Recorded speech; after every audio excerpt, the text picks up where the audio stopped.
복된 아침, 여러분, 만나 뵙게 되어서 진심으로 감사합니다.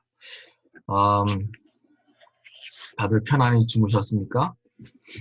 어제 주일을 보내고 월요일 아침이 되었습니다. 저희가 직접 얼굴을 대면하고 예배를 드리고 하지는 못하지만 영상을 통해서 더 자주 뵙게 되어서 사실 참 기쁩니다. 또 이 영상을 주위 분들에게 나눠주셔서 하나님의 은혜가 배가가 되는 절호의 기회라고 저는 생각합니다. 그래서 얼마나 기쁘고 감사한지 모릅니다. 여러분들이 각자 집에서 경건의 시간을 하시지만 그 동일한 본문 내용을 가지고 제가 받은 그 은혜들을 비디오로 담아 여러분들과 나누고자 이 동영상을 만들었습니다. 그래서 바라기로는 오늘 시작으로 이 코로나 바이러스 사태가 끝날 때까지 이 말씀을 같이 나눌 수 있는 그런 은혜를 주시기를 소망합니다. 기도하겠습니다. 하나님 감사합니다. 이 아침 저희들 만나주시고 하나님의 은혜의 보좌에 나아가는 이 시간 가운데 우리가 필요하고 또 하나님의 자비와 은혜가 절실히 요구되는 이 시기에 저희들에게 하나님의 놀랍고 참 넘치는 그 은혜를 더하여 주시옵소서. 부족한 종이 또 말씀을 나누고 또 함께 하나님의 은혜를 나누고자 할 때에 성령께서 진히 함께하여 주시고 듣는 자들과 또 나누는 자가 동일한 은혜를 힘입게 하여 주시옵소서. 우리의 마음을 위로하여 주시고 또한 우리에게 생명의 만나 곧 하나님의 말씀을 받아 우리가 소생되며 우리가 다시금 하나님의 능력을 힘입는 이 시간 될 수 있도록 도와주시옵소서. 감사하고 예수님의 이름으로 기도드립니다. 아멘. 오늘 큐티 본문 말씀이요. 마가복음 9장 30절부터 50절 말씀입니다. 네. 짧은 본문은 아니지만 또 성경이 없으신 분들을 위해서 일단 한번 본문을 읽고 시작하면 좋겠습니다. 30절에 마가복음 9장 30절입니다. 그곳을 떠나 갈릴리 가운데로 지날새 예수께서 아무에게도 알리고자 아니하시니 이는 제자들을 가르치시며 또 인자가 사람들의 손에 넘겨져 죽임을 당하고 죽은 지 3일 만에 살아나리라는 것을 말씀하셨기 때문이더라. 그러나 제자들은 이 말씀을 깨닫지 못하고 묻기도 두려워하더라. 가버나움에 이르러 집에 계실새 제자들에게 물으시되 너희가 길에서 서로 토론한 것이 무엇이냐 하시되 그들이 잠잠하니 이는 길에서 서로 누가 크냐 하고 정론하였습니다. 예수께서 앉으사 12제자를 불러서 이르시되 누구든지 첫째가 되고자 하면 뭇사람의 끝이 되며 뭇사람을 섬기는 자가 되어야 하리라 하시고 어린아이 하나를 데려다가 그들 가운데 세우시고 앉으시며 제자들에게 이르시되 누구든지 내 이름으로 이런 어린아이 하나를 영접하면 곧 나를 영접함이요 누구든지 나를 영접하면 나를 영접함이 아니요 나를 보내신 이를 영접함이니라. 요한이 예수께 여짜오되 선생님 우리를 따르지 않는 어떤 자가 주의 이름으로 귀신을 내쫓는 것을 우리가 보고 우리를 따르지 아니하므로 금하였나이다. 예수께서 이르시되 금하지 말라. 내 이름을 의탁하여 능한 일을 행하고 즉시로 나를 비방할 자가 없느니라. 우리를 반대하지 않는 자는 우리를 위하는 자니라. 누구든지 너희가 그리스도에게 속한 자라 하여 물 한 그릇이라도 주면 내가 진실로 너에게 이르노니 그가 결코 상을 잃지 않으리라. 또 누구든지 나를 믿는 이 작은 자들 중에 하나라도 실족하게 하면 차라리 연자 맷돌이 그 목에 매어 바다에 던지어지는 것이 나으리라. 만일 내 손이 너를 범죄하게 하거든 찍어버리라. 장애인으로 영생에 들어가는 것이 두 손을 가지고 지옥 곧 꺼지지 않는 불에 들어가는 것보다 나으니라. 만일 내 발이 너를 범죄하게 하거든 찍어버리라. 다리 저는 자로 영생에 들어가는 것이 두 발을 가지고 지옥에 던져지는 것보다 나으니라. 만일 내 눈이 너를 범죄하게 하거든 빼버리라. 한 눈으로 하나님의 나라를 들여가는 것이 두 눈을 가지고 지옥으로 던져지는 것보다 나으니라. 거기서는 구더기도 죽지 않고 불도 꺼지지 아니하니라. 사람마다 불로써 소금을 치듯 함을 받으리라. 소금은 좋은 것이로되 만일 소금이 그 맛을 잃으면 무엇으로 이를 짜게 하리요. 너희 속에 소금을 두고 서로 화목하라 하시니라. 아멘. 오늘 말씀을 보면 예수님께서 오랜 기간 동안 가버나움과 갈릴리 지방을 중심으로 사역을 하시다가 이제 발걸음을 옮겨서 이제 다른 지역으로 사역의 중심지를 옮기시는 것을 우리가 좀 볼 수 있습니다. 30절에 보면은 그곳을 떠나, 여기서 그곳이란 바로 전에 있었던 사건이 이제 변화산 사건을 의미합니다. 다볼산, 곧 나사렛 동네에서 동쪽에 위치한 큰 높은 한 산을 칭해요. 그곳을 떠나 갈릴리 가운데로 지날새 예수께서 아무에게도 알리고자 아니하시니 33절에 가버나움에 이르셨다라고 얘기합니다. 여기서 예수님께서 어디 정착하시고 또 사람들을 만나주시고 가르치시고 그러한 일들을 하지 아니하시고 아무도 안 만나고 넌스톱으로 갈릴리 동쪽에 있었던 항구 도시였던 가버나움으로 발걸음을 급히 옮기셨다는 사실을 우리가 목격해 볼 수 있습니다. 여기서 우리가 생각할 수 있는 것은 가버나움에 위치해 있던 예수님의 집에서 무슨 급한 일이 있어서 볼 일이 있으셔서 급히 발걸음을 옮기신 게 아니라는 사실이에요. 매일 성경 말씀에 나오지만 가셨다가 곧장 남쪽 유대 지방, 곧 예루살렘이 있는 지역으로 가시기 위해 급하게 서두르신 것입니다. 좀 이 상황을 좀 이해를 돕기 위해서 한국을 비교해서 좀 얘기를 하자면은 예수님께서 사실 갈릴리 지방에서 오랫동안 1년이 넘는 기간 동안 그 지역을 중심으로 사역을 하셨어요. 그 얘기는 예수님께서는 수도권이 아닌 그 지방을 중심으로 예수님께서 오랜 기간 동안 사역을 하셨다라는 거예요. 그리고 그 사역들이 다 맞춰지고 또 매듭을 짓는 그 시점에야 결국에는 수도권과 서울에 가서 사역을 하셨다라는 얘기예요. 저희가 질문해야 되는 것은 왜 예수님께서는 여태까지 이스라엘 북쪽 갈릴리 지방을 중심으로 사역해 오셨냐라는 것입니다. 한마디로 얘기하면요, 주님의 때가 이르지 않았기 때문입니다. 예수님을 죽이려 하던 종교 지도자들이 있는 곳이 바로 예루살렘 근방이었습니다. 예수님께서 훗날 십자가에서 죽임을 당하실 곳이 바로 예루살렘 성박 곧 골고다 언덕이었어요. 다른 말로 예수님께서는 시기적으로 불필요한 갈등과 그런 것들을 최소화시키기 위해서, 그리고 십자가 사건을 하나님의 때에 이룩하시기 위해서 이제 나중에야 갈릴리를 가로질러 유대 지방을 향해 급하게 발걸음을 옮기셨다 라는 말씀이에요. 그러면서 31절에 무엇이라고 말씀하셔요? 이는 제자들을 가르치시며 또 인자가 사람들의 손에 넘겨져 죽임을 당하고 죽은 지 3일 만에 살아나리라는 것을 말씀하셨기 때문이더라. 쉽게 얘기하면 십자가의 구속의 사건을 성취하시기 위해서 유대 지방으로 내려가신다라는 그분의 의도를 제자들에게 알려주신 거예요. 그런데 철없는 제자들은 예수님의 이러한 의도도 모른 채 서로 싸우고 논쟁을 하면서 예수님을 따라갑니다. 예수님이 무엇이라고 물어보셔요? 너희가 길에서 무엇을 토론했느냐라고 물으십니다. 그들이 잠잠하니 이는 길에서 서로 누가 크냐의 문제를 쟁론하였다라고 오늘 말씀이 저에게 가르쳐주고 계셔요.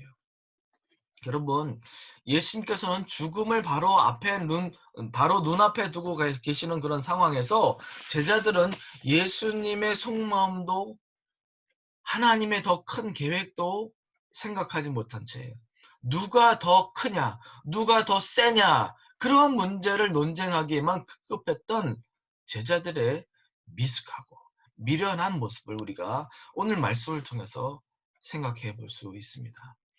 가장 중요한 시기에 가장 부수적인 문제를 가지고 서로 시기하고 다투기에 급급했던 제자들의 세상적인 모습을 우리가 볼 수 있어요.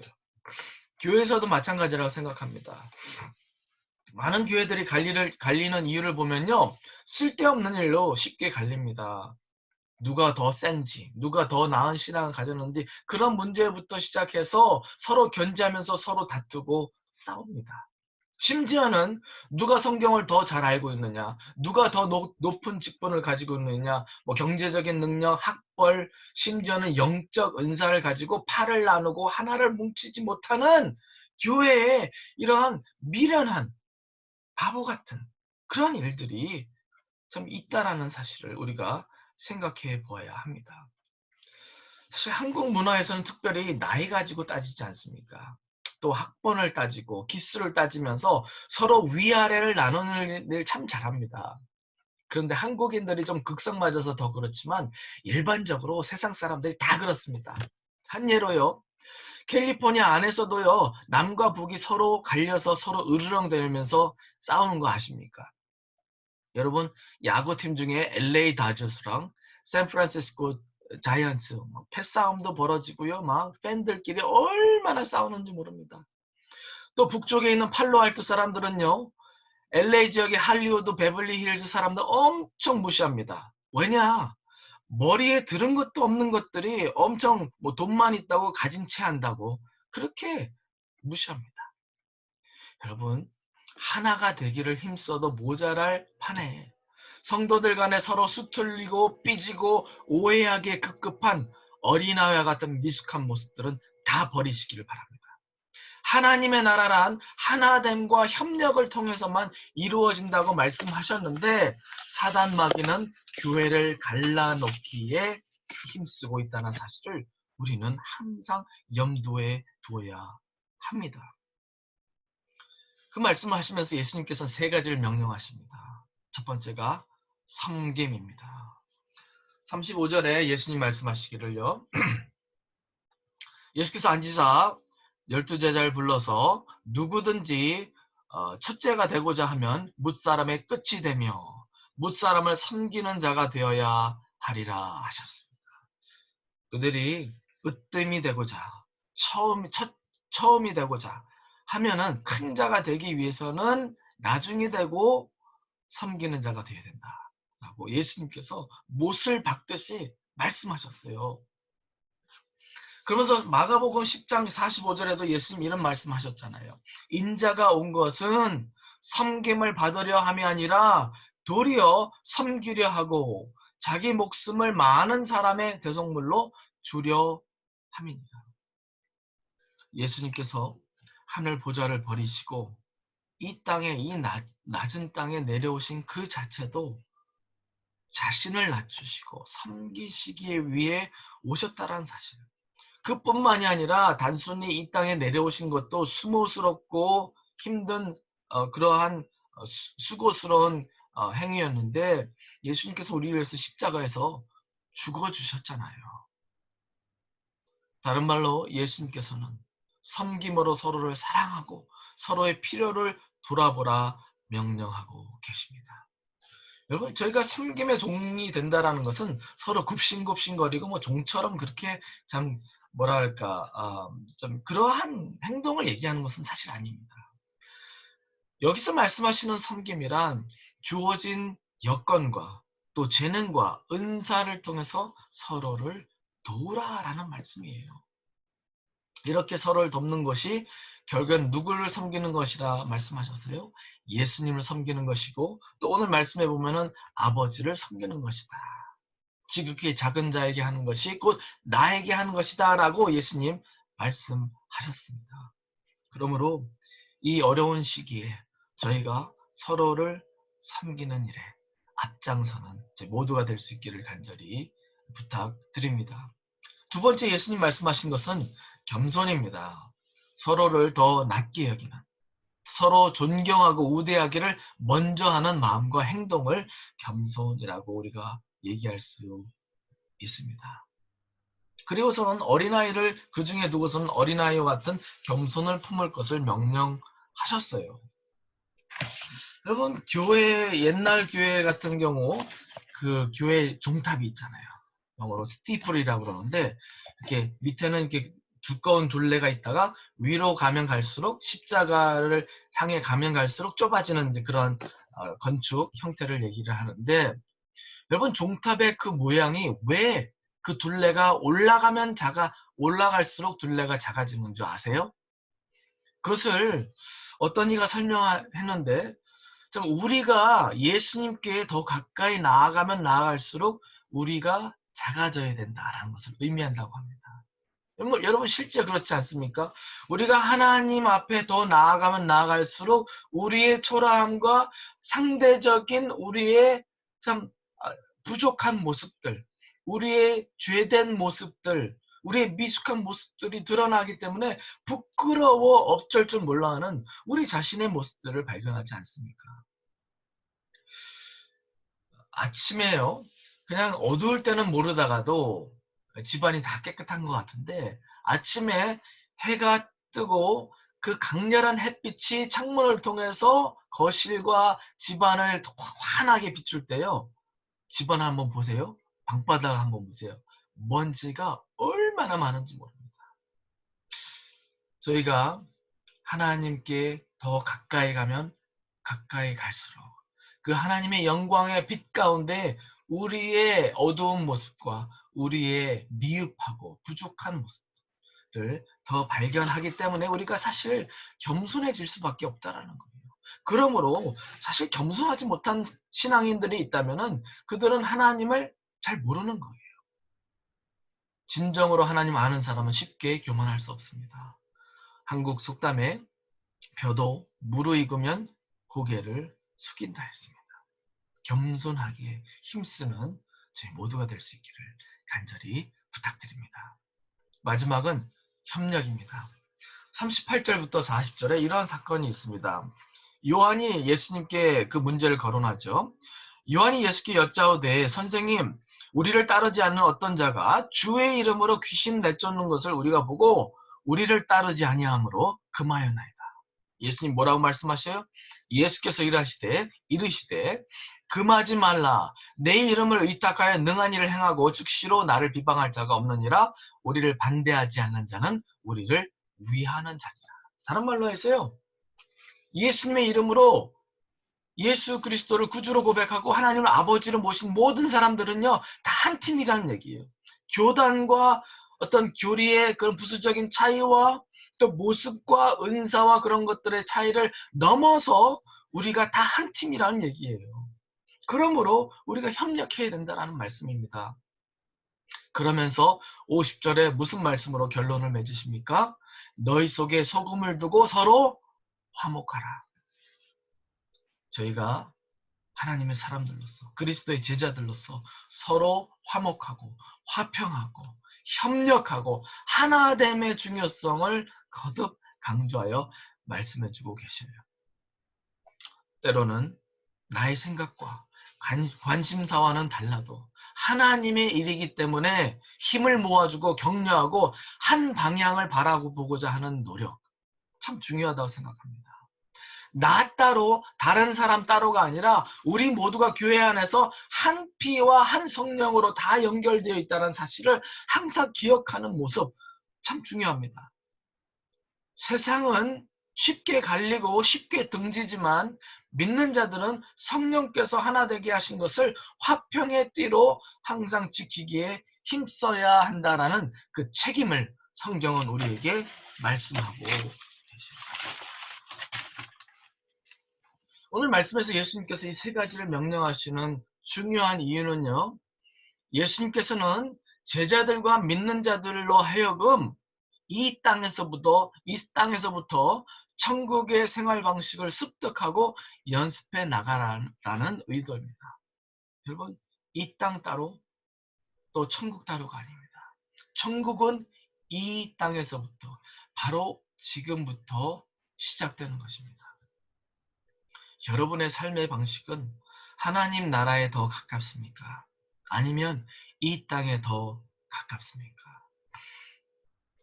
특별히 세계적으로 겪는 이 어려운 시기 가운데 교회는 서로를 더 돌아보고 서로를 섬기며 서로 겸손과 또 협력의 정신으로 하나 되어 힘을 모으고 마음을 같이 하는 일에 더욱더 힘써야 할 줄로 믿습니다.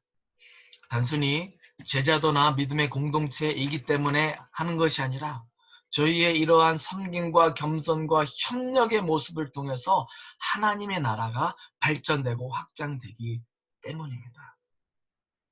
그러므로 오늘 말씀과 같이 섬김과 겸손과 협력의 하나됨을 통해서 하나님의 나라를 오늘 하루도 이룩해 가시는 여러분 한 분 한 분 되시기를 주님의 이름으로 간절히 축원드립니다. 기도하시겠습니다. 하나님 아버지 감사합니다. 이 아침 주님의 귀한 신령한 만나를 저희들에게 허락해 주심을 인하여 감사드립니다. 이 어려운 시기에 우리의 시선을 돌려 우리의 문제와 우리의 상황과 우리 자신을 바라보는 것이 아니라 하나님을 바라보게 하시고 특별히 사순절을 맞이한 저희로서 예수님의 생각과 예수님의 겸손과 십자가의 섬김을 바라보며 우리가 십자가 앞에서 하나 되기를 힘쓰고 서로 협력하기를 위하여 힘쓰는 제 모두가 될 수 있도록 도와주시옵소서. 하나님, 우리 하나됨을 통해서 하나님의 나라가 확장되게 하시고 우리의 다른 점과 우리의 다른 생각과 그런 것들을 주님 앞에서 다 내려놓고 주 안에서 복음 안에서 진리 안에서 하나 되기로 힘쓰는 저희 한 사람 한 사람 다 되게 하여 주시옵소서. 하나님, 하나님의 은총 가운데 오늘 하루 살아가게 하시고 오늘 하루도 주님의 은혜 가운데 승리하는 하루 되게 하여 주시옵소서. 감사합니다. 예수님의 이름으로 기도드리옵나이다. 아멘. 복된 하루 되시기 바랍니다.